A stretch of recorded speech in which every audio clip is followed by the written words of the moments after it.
बच्चों को और मियाँ बीवी को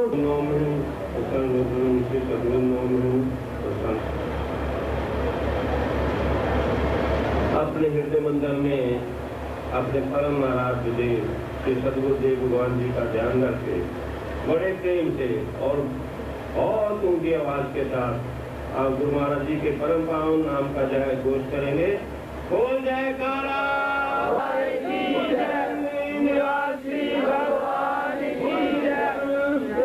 परम पूज्य परम श्रद्धे अर्चनीय वंदनीय संत नगरी दरबार के पूज्य संत महापुरुषों, मेरे अनन्य गुरु भाइयों, आज हम सब श्री सदगुरुदेव जी की असीम दयामेव से विशेष धाम में सदगुरु दर्शन पा रहे हैं। ये हमारा परम सौभाग्य है, क्योंकि इस पावन धरती में आना बड़े सौभाग्य से होता है। वो मुझे इकबाल के शब्द याद आए, और उन्हीं को बुलावा आता है, वही नंगली बुलाए जाते हैं। जिन पर हो खास अनायत सदगुरु की, उनको ही बुलावा आता है, वही नंगली बुलाए जाते हैं। तू बड़ा गरीब नवाज है मेरे नंगली वाले साइयां, मेरे हरा वाले साइयां। जिसको चाहा दर पे बुला लिया, जिसको चाहा अपना बना लिया। ये बड़े कर्म के फैसले, ये बड़े नसीब की बात है मेरे नंगली वाले साइयां। तो सदगुरु की कृपा खास हो तब इस धाम में दर्शन नसीब होते हैं।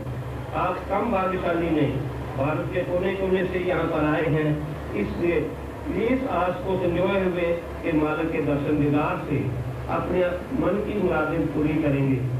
मन की मुराद सदगुरु के दरबार में हमें मांगनी नहीं चाहिए।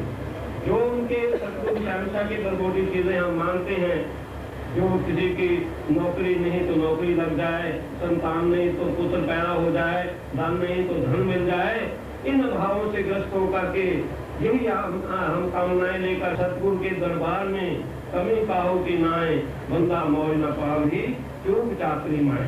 मालिक के दरबार में कोई कमी नहीं, रिद्ध सिद्ध से ये पावन वो धरती है जिस पर सतगुरु ने वो मुझे था कि नंगली की धरती के बारे में, कि जिस धरती पर सतगुरु के चरण लगे उस धरती का सत्कार करो। नंगली सतगुरु को प्यारी है, तुम भी नंगली से प्यार करो। नंगली सतगुरु को प्यारी है, तुम भी नंगली से प्यार करो। तो यही है हमारा किबला, यही है हमारा काबा। और यहाँ पर ही आकर के हमारा सजदा जो है एक बार दिल से हो जाए, एक बार दिल से हम मत्था टेक लें तो क्या है, कृपा के भंडार खुले हुए हैं। लेकिन हम कृपा मांगते नहीं, हम उनसे पदार्थ मांगते हैं। हम चीरे बांधते सुख नहीं चाहते, आनंद नहीं चाहते, सुख के पदार्थों की चाहना रखते हैं। तो अपने इस नजरिए को, अपने इस दृष्टिकोण को हमें ठीक करना है। मुझे एक शेर याद आया, खलूसे दिल से हो सजदा, खलूसे दिल यानी सच्चे दिल से, सच्चे प्यार बड़े दिल से, खलूसे दिल से हो सजदा उस सजदे के क्या कहने, खलूसे दिल से हो सजदा उस सजदे के क्या कहने। वही काबा सड़क आया, वही काबा सड़क आया जहाँ मैंने जबी रख दी, जहाँ मैंने मत्था टेक दिया, जहाँ मैंने सजदा कर दिया, वह काबे को आना पड़ेगा। मक्का मदीना जाने की जरूरत नहीं है, हज करने पर तवाफ करने की, परिक्रमा करने की जरूरत नहीं है, काबा को आना पड़ेगा। 1-2 मिनट के लिए आपको इसकी बैकग्राउंड में सुनाता हूँ। राबिया बस्ती की बात। एक बड़ी सूफी संत थी, अभी सरमत, वो मुसलमान सूफी जगत में मानी हुई सूफी फकीर थी और बहुत सुंदर थी।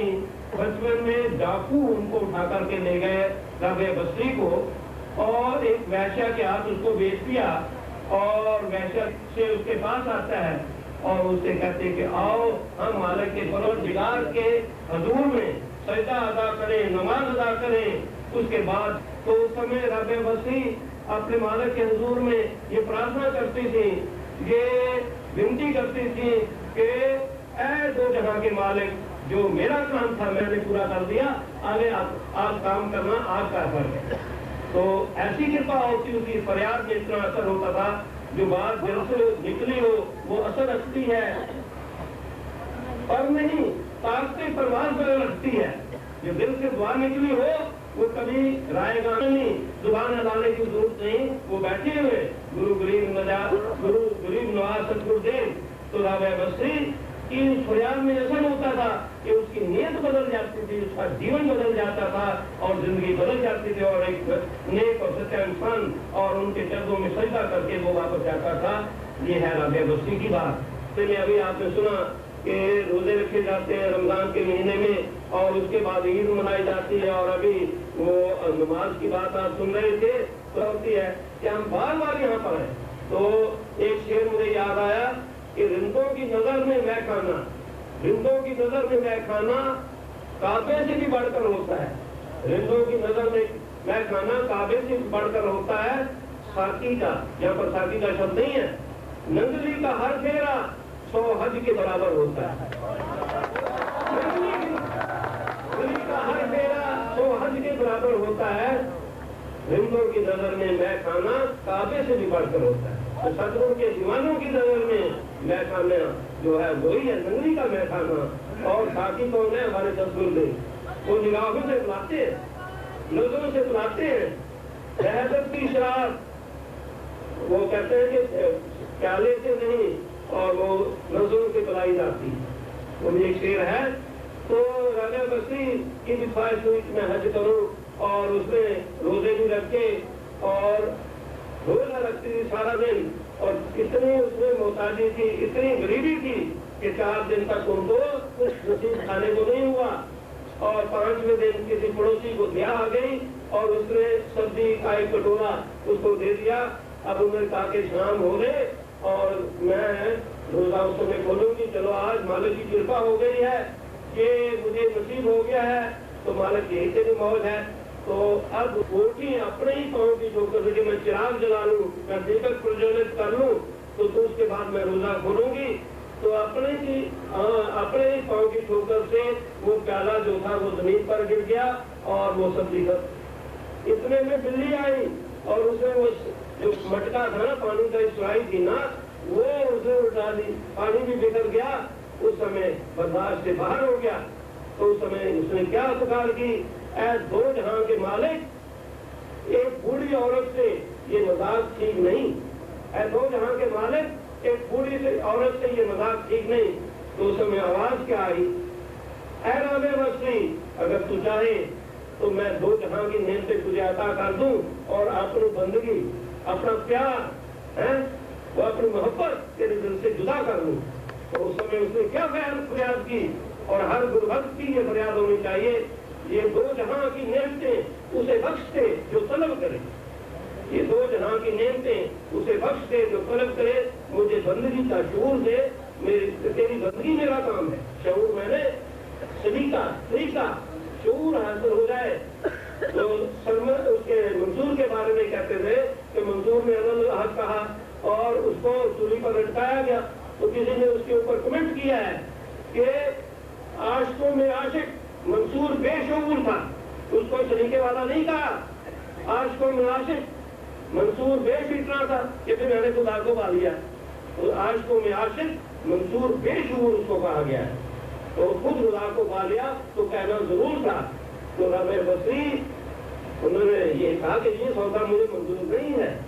अब आखिरी में वो नमाज पढ़ने के लिए गई, बूढ़ी हो चुकी थी, अब चला जाता नहीं था, बड़ी मुश्किल से मक्का की राह पकड़ी उन्होंने। अब दूर काफी रह गया, अब हिम्मत खत्म हो गई, शरीर गाप दे गया और बैठ गई वहां। अब इसके कोई सारा चारा नहीं है। तो उस समय वो दिल की आवाज थी, सुनी और लाखों इंसान दुनिया के कोने कोने से हज करने के लिए, तवाफ करने के लिए, परिक्रमा करने के लिए वहां पहुंचे हुए थे। उन्होंने देखा कि काबा अपनी जगह पर मौजूद नहीं है। सब हैरान परेशान हो गए और उस समय ये इब्राहिम अदम जिन्होंने बलख और बुखारा की सल्तनत को, सारे राज्य को त्याग करके फकीरी हासिल की थी, वो भी पहुंचे हुए थे। उन्होंने देखा कि काबा कहाँ गया, तो उनको पता चल गया कि काबा एक बूढ़ी औरत के स्वागत के लिए गया है। काबा वहां से चला गया है और राबे बस्ती के पास पहुंचा और उसको दीदार हुआ काबा का वहीं पर। तो इसलिए शेर की पृष्ठभूमि यही है। इसलिए खुलूस दिल से हो सजदा उस सजदे के क्या कहने, वही काबा सड़क आया जहाँ मैंने जमी रख दी। तो गुरु महाराज के दर्शन आप तो वहाँ हो सकते हैं, नगरी में आते हैं, और यहाँ आकर के अभी आपने डॉक्टर साहब के वचन सुन लिए कि यहाँ आकर के भी हमारा ख्याल यहाँ पर नहीं है पहुंचा और हमारा मन नहीं पहुंचा, तो इस यात्रा को तो निष्फल जाएगी हमारी यात्रा। तो इसलिए उसने इब्राहिम मजहब ने जब वो उनकी कृपा से वहां भी पहुंचे उनकी आपस में फकीरों की, तो उन्होंने कहा यार आप क्या शोर मचा रखा है, जिसका बात तेरे स्वागत के लिए पहुंचा। उन्होंने इब्राहिम मदन को क्या जवाब दिया, क्या है इब्राहिम मदन, ये तूने क्या ढोंग रचा रखा है कि तू कदम कदम पर नमाज अदा करके यहाँ पर पहुंचा है। अब मालिक काबा की मर्जी है, मुझे वहां दर्शन दे दे और यहाँ तुझे यहाँ आकर दर्शन नसीब ना हो। तो ये फकीरों की बात है, सतगुरु का दरबार मस्तों का दरबार है। ये मस्त है, मालिक है साकी चलाने वाले, जिसको जितनी बुलाई है वो जानते हैं, और जिसका जितना ज़र्फ है वो कहते हैं शोरे दरिया से कह रहा है समुद्र का सुकून। शोरे दरिया जब नदी मिलती है सागर में तो शोर मचाती हुई मिलती है, और सागर पर सुकून सागर भी मिलता है, सागर नदी क्या मिलती है, शोरे दरिया से कहता है समुद्र का सुकून। जिसका जितना ज़र्फ है उतना ही खामोश है, तो इसलिए खामोशी आकर आदम करनी चाहिए। इन्हीं शब्दों के साथ जो प्रार्थना डॉक्टर साहब ने कर दी वही मेरी प्रार्थना है सब संत महापुरुषों से, अपने बुजुर्गों से।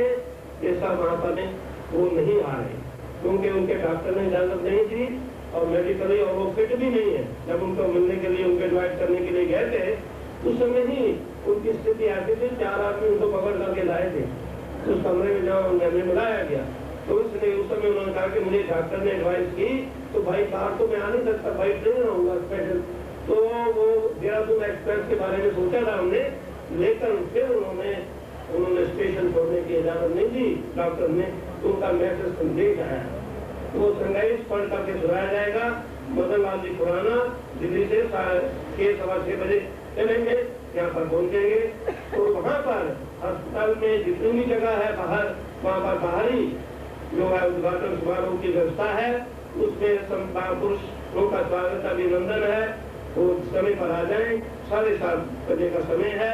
उससे पहले आप आकर के अपने स्थान को ग्रहण करें। चेयर्स वगैरह कुर्सियाँ लगी होंगी, तो उसमें मैं सबसे प्रार्थना करता हूँ।